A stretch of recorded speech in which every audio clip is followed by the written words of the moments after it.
こちらがですね、私の冷蔵庫ですね。はい。これね、レッドブル。牛乳もあります。なんでかっていうとね、うち冷蔵庫がまだないんですよ。先日までレンタルしてたんですけども、もう冬の寒さで、外に置いとけば、冷蔵庫代わりになるだろうと思って、これ使ってます。こういう風に。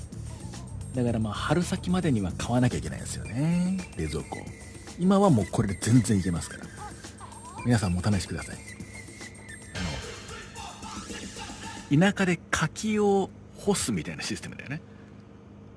冷たいし、空気も乾いてるしでね、いいんじゃないかと思いますね。